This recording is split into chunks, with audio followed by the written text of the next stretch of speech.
Saúdo a igreja com a graça e a paz de nosso Senhor e Salvador Jesus Cristo. Amém? Amém. Vamos abrir nossa Bíblia na primeira epístola de Pedro, capítulo 5, e nós vamos ler do versículo 5 até o 11.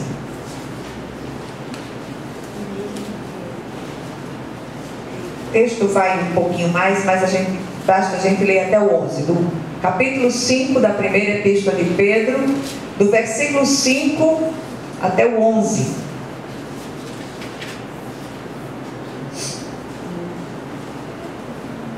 Todos acharam?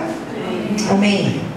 Então diz assim a palavra do Senhor: rogo igualmente aos jovens, sede submissos aos que são mais velhos.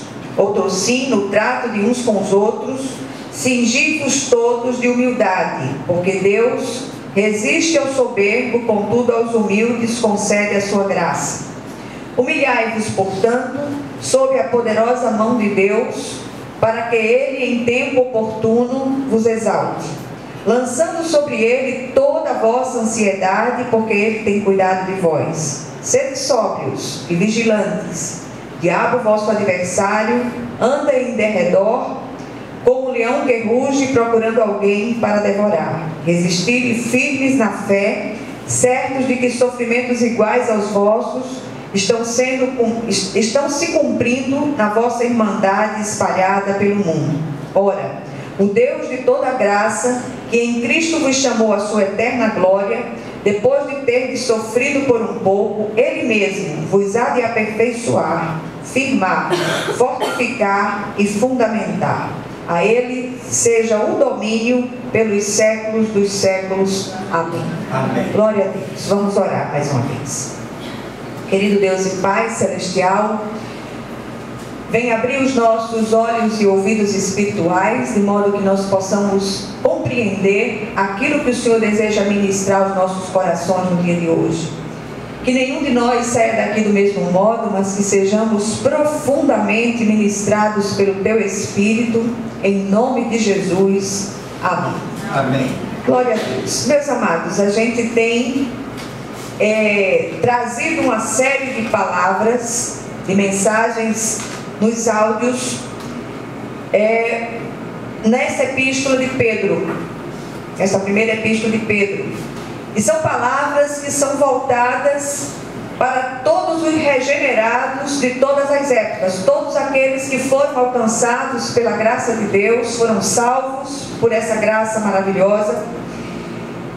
E aqui o apóstolo ele se torna extremamente prático nos seus conselhos. Os regenerados em Cristo de todas as épocas são chamados nesta epístola a não perder de vista, primeiro, a sua herança eterna, a razão de sua esperança.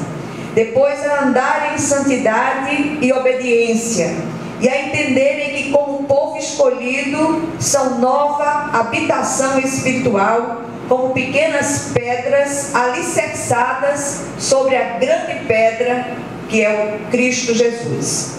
Então eles fazem parte dessa edificação espiritual. Essa palavra trazida há tanto tempo atrás não foi apenas para os leitores de Pedro daqueles dias, mas para os regenerados de todas as épocas. E a gente tem insistido com uma palavra voltada para a necessidade de nos santificarmos, de crescermos na graça e no conhecimento de Deus.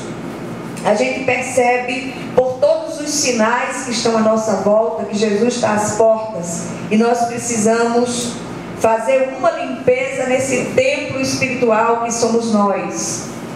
O texto lido encerra o conteúdo da epístola, chamando a atenção dos leitores para a humildade, para o cuidado que devem ter com a ansiedade e, sobretudo, para a batalha espiritual na qual já estamos engajados.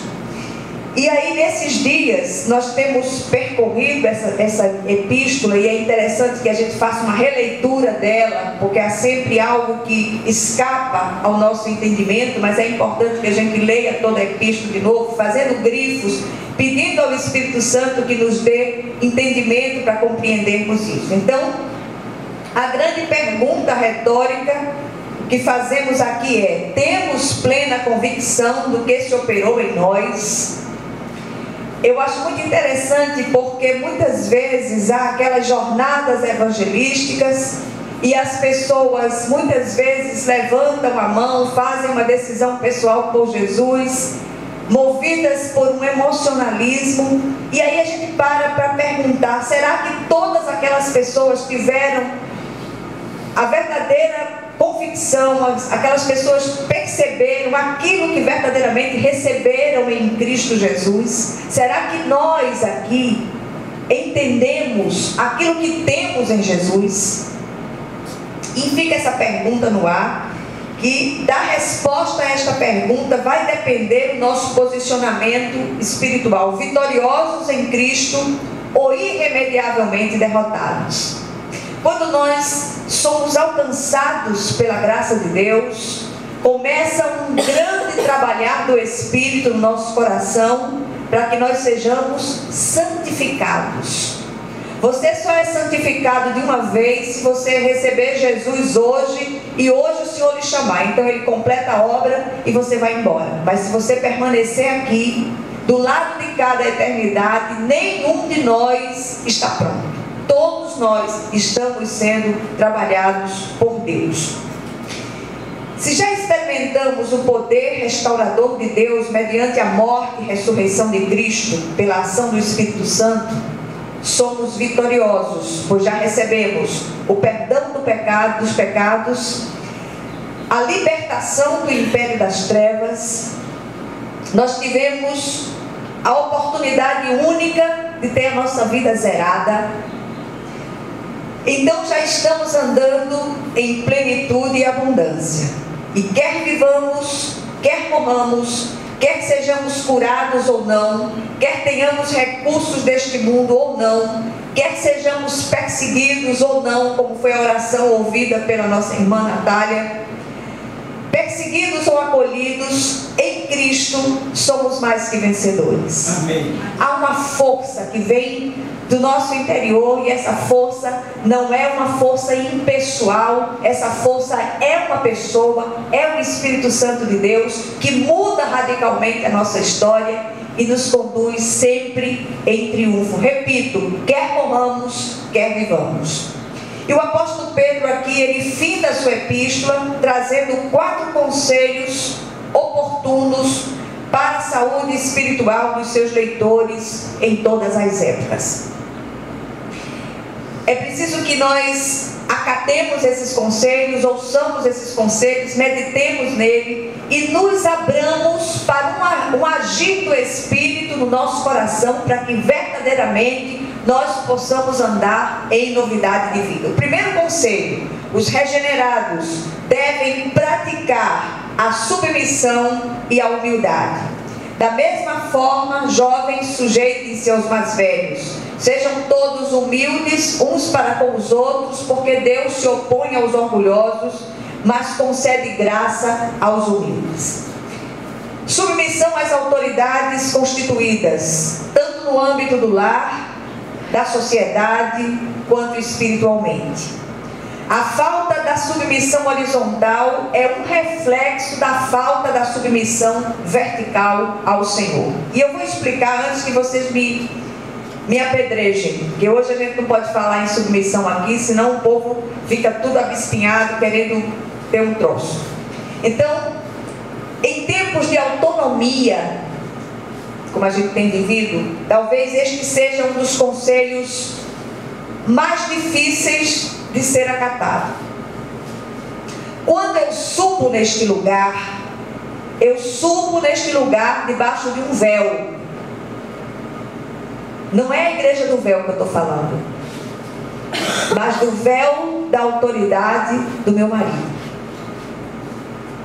E desde o princípio eu estava conversando há pouco com a irmã, falando a respeito desse processo de conversão, desse processo de chamado, desse processo de ordenação, que foi um processo longo e difícil de compreender, porque eu achava que não tinha condição de fazer isso, de receber isso. E a primeira pessoa que o Senhor usou para ratificar isso foi ele, foi o meu marido. E eu subo aqui, continuo subindo aqui, debaixo dessa autoridade. Eu estou debaixo do véu desta autoridade. E por que o Senhor fez isso? Por que o Senhor constituiu isso? Falar em submissão, como eu disse antes, parece uma aberração. E ainda se corre o risco de ser criminalizado. Em tempos, sobretudo em tempos de feminismo. E eu queria chamar a sua atenção. Todos nós, de certa forma, somos dependentes de todos.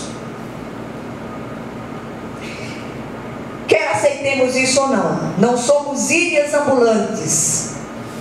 Aliás, a comunhão é uma das colunas que sustentam o corpo de Cristo, que é a igreja.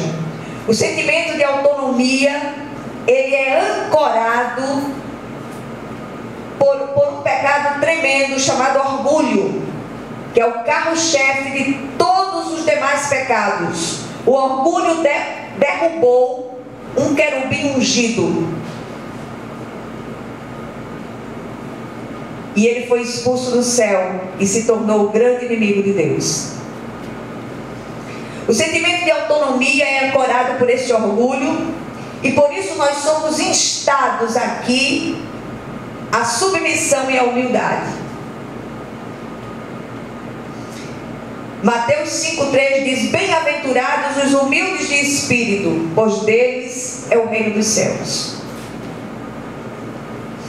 Segundo conselho, os regenerados devem render-se ao Senhor, lançando sobre ele toda a sua ansiedade. E o texto diz: portanto, humilhem-se debaixo da poderosa mão de Deus, para que Ele os exalte no tempo devido. Lancem sobre Ele toda a sua ansiedade, porque Ele tem cuidado de vós. Um abismo chama outro abismo. A falta de submissão ao Senhor, bem como o orgulho, nos põe em rota de colisão com a vontade de Deus. Queremos resolver tudo do nosso jeito, como se tudo dependesse de nós. Isso tem gerado uma ansiedade patológica. Deixa eu dizer uma coisa a vocês. Mesmo no tempo que meu marido ainda estava distante do Senhor,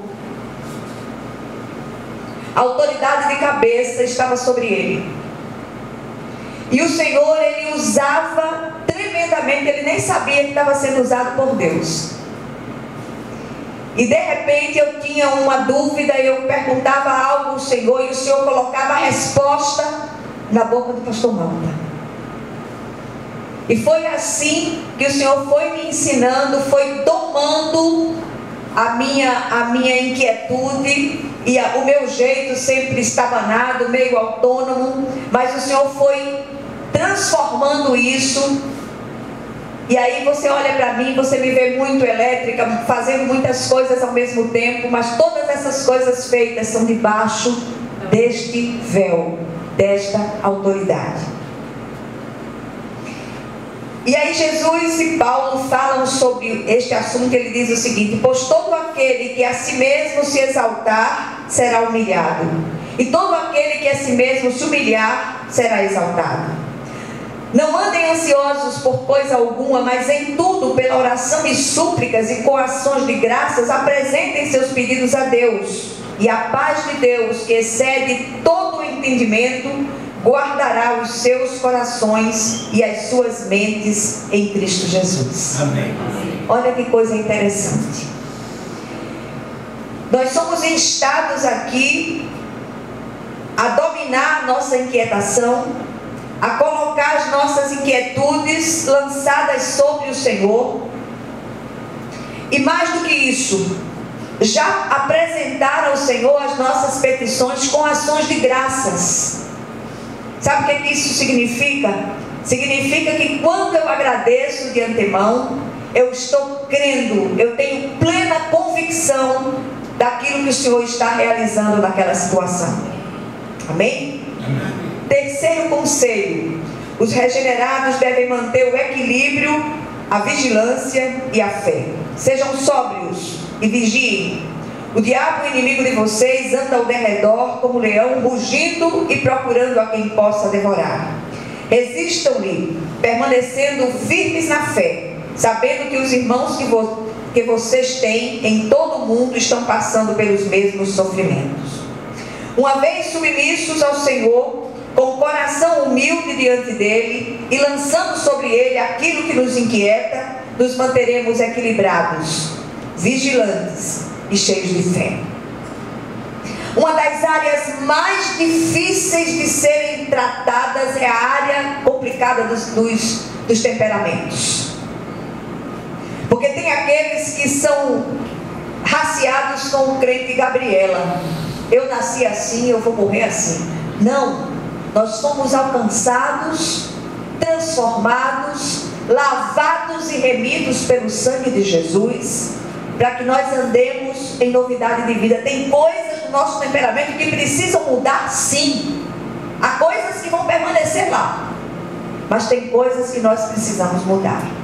E isso independente de gênero, de homem, mulher, jovem, velho, todos nós precisamos ser trabalhados e tratados pelo Senhor. Jesus e Tiago instruem sobre isto, ele dizendo o seguinte: tenham cuidado para que os seus corações não fiquem sobrecarregados de libertinagem, bebedeiras e ansiedades da vida, e aquele dia venha sobre vocês inesperadamente. Portanto, submetam-se a Deus, resistam ao diabo e ele fugirá de vós. Olha que coisa interessante. Eu queria sugerir que a igreja lesse essa epístola outra vez, leia com mais vagar, leia com calma, peça ao Espírito que ele continue ministrando ao seu coração. E o quarto conselho: os regenerados devem confiar inteiramente na graça de Deus. O Deus de toda graça, que os chamou para a sua glória eterna em Cristo Jesus, depois de terem sofrido durante pouco tempo, os restaurará, os confirmará, lhes dará forças e os porá sobre firmes alicerces. A ele seja o poder para todo sempre. Amém. É a graça suprema do nosso Deus que nos sustenta, nos firma e nos fortalece. E por meio de Paulo, o Senhor diz o seguinte: olha só, que o próprio Jesus Cristo e Deus nosso Pai, que nos amou e nos deu eterna consolação e boa esperança pela graça, dê ânimo aos seus corações e os fortaleça para fazerem sempre o bem, tanto em atos como em palavras. Combata o bom combate da fé, tome posse da vida eterna, para a qual você foi chamado, e fez a boa confissão na presença de muitas testemunhas. Confie na graça, confie no poder dessa palavra que é viva e eficaz. Às vezes a gente dá uma palavra para alguém, a gente leva uma palavra para alguém e fica naquela aflição. Confia no poder da palavra. Regue essa palavra com oração, clame ao Senhor, que faça com que essa palavra não volte vazia. O Senhor é aquele que vela pela sua palavra para que ela se cumpra. Sempre que ouvir uma palavra como essa, peça ao Senhor: Senhor, como é que eu posso aplicar esta palavra ao meu coração? Esqueça do outro. Nós não somos fiscais da fazenda celestial de ninguém. Alguém me perguntou: olha, você tem um tipo de disciplina? Eu digo: não. A disciplina é do Senhor. Né? Então, cada um de nós, como diz o pastor Malta, cada um de nós dará contas de si mesmo a Deus. Se você foi alcançado, se você foi regenerado, regenerada pelo Espírito de Deus, você precisa testemunhar acerca disso. Com palavras, não. No andar em novidade de vida. Aqueles que ressuscitaram com Cristo precisam andar nele. E é esse andar que testifica que houve uma mudança profunda em nós. O que nós aprendemos aqui? Primeiro, como eleitos de Deus e regenerados em Cristo, devemos exercitar a submissão às autoridades constituídas sobre nós e praticar a humildade, pois Deus se opõe ao soberbo, mas concede sua graça aos humildes. Segundo lugar, da rendição ao Senhor de cada área de nossa vida, exercitando a entrega diária de nossas ansiedades, depende a nossa saúde espiritual. Terceiro lugar, devemos cultivar uma atitude de constante vigilância, equilíbrio e fé diante dos embates da vida. Deixa eu dizer só uma coisa a você. O nosso adversário, ele não tem poder criativo nem criador. Por isso ele fica numa ciranda ininterrupta ao nosso redor. É ele em pessoa, claro que não, porque ele não é onipresente, mas ele designa um demônio para ficar ao derredor, à espreita de se alimentar das inclinações da nossa carne. Nós é que alimentamos esses seres malignos, com determinadas inclinações da nossa carne. Quando Paulo fala naquela lista enorme de obras da carne em Gálatas, lê a epístola aos Gálatas outra vez e você vai ver aquela dispensa onde o adversário vai buscar alimento. E somos nós que damos a ele as ferramentas para ele agir contra nós, naquelas áreas específicas onde nós temos as nossas vulnerabilidades e fragilidades. E em quarto e último lugar, como regenerados, devemos confiar inteiramente na graça de Deus, poderosa não apenas para salvar, mas para nos fortalecer, firmar e sustentar até o dia de Cristo Jesus. Amém? Que o Senhor, Ele aplique essa porção da palavra ao seu coração em nome de Jesus. Eu queria que você curva